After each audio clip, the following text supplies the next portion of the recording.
Hello, Anderson County. This is Councilman Brett Sanders doing the recap for July the 19th, 2022's council meeting. We had 0 third readings today. We had 2 second readings. One was 4 parcels or properties in Honeypath, and there was also, there's 8 properties in Honeypath and 4 properties in the city of Belton. And what that was the county had received funding or grant money to destroy or tear down and clean up abandoned properties or old burned down houses. And once the county does that, they have to maintain possession of those for 3 years. And those 3 years are up, and the town of Belton, town of Honeypath has plans for developing those parcels or properties, and that will put it back on the tax books for the county as a whole, and will benefit not only the town of Honeypath but the city of Belton as well. That was passed. First reading, we had reading on our 22-year-old code of ordinances, and basically we voted to allow them to clean up the old ordinances to put the new ordinances in place, and that will be available at our county attorney's office. Is also available at the clerk of council, so that council members and or the public can review them, and then we'll vote on them again next council meeting. We also had a fee in lieu agreement, which was actually it's called Project Fiddle or Fiddler, and it was, from the details that we were given at this present time, they are a tool and die and machining company, and make equipment or machines and tools for the automotive industry, the boating industry, campers. I think there was a broad spectrum, and that would be a 6% tax deal for the county of Anderson. And they will be supplying a lot of other, like BMW and some other companies as well. So, and eventually some jobs, but it's a little early. It's a little early right now, and I think the initial investment right now is $4 million. And I think as we start progressing and moving a little bit further along, we'll have the exact jobs and the hourly wages.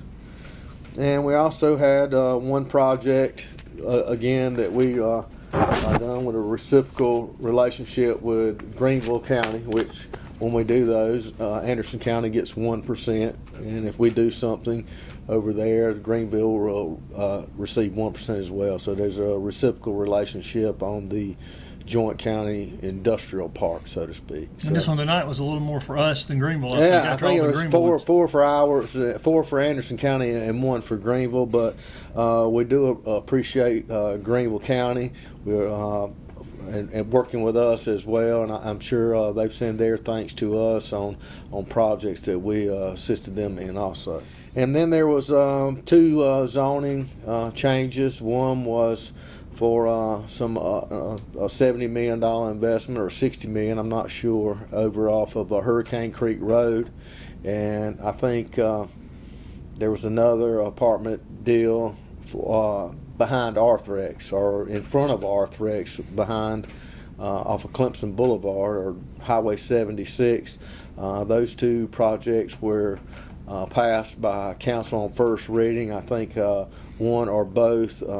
The council person from that district was Tommy Dunn, or Chairman Dunn, on the Hurricane Creek one, and I think he's going to be having some meetings with the people there and try to address some of their concerns. A lot of them showed up tonight with concerns and so. Yeah, and valued concerns, and valuable concerns. And, there's always that fine balance, between property rights on both sides. And I think the overall project, I think if they sit down with the community, sit down with the state on, there were most of the issues I heard or concerns were traffic and the road.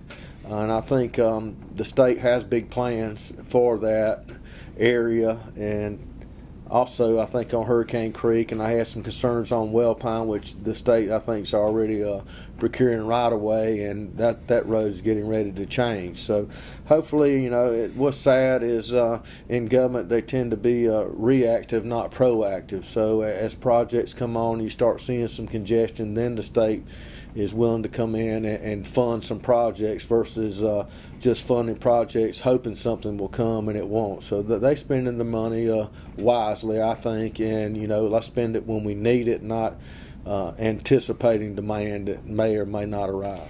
There was a couple of executive sessions tonight from council, and it was, I think the first one was a sewer issue, or to provide, or to maybe work with a city or town on doing maybe some joint grant things. There was also another sewer project, and I think it was more of clean water quality, and that was possibly a joint deal to secure funding with another county. And I think with the grant money and all that's out there, if counties combine efforts, I think it makes it a little more appealing for the process to receive funds from grants versus someone trying to do a small project on their own, or a town or a county trying to do a small project. They partner up with a bigger county or community, and it will allow them to possibly do a better and bigger project. And it's the only meeting we had in the month of July. Pretty long meeting, but that was a very long meeting, but it's the only one in July.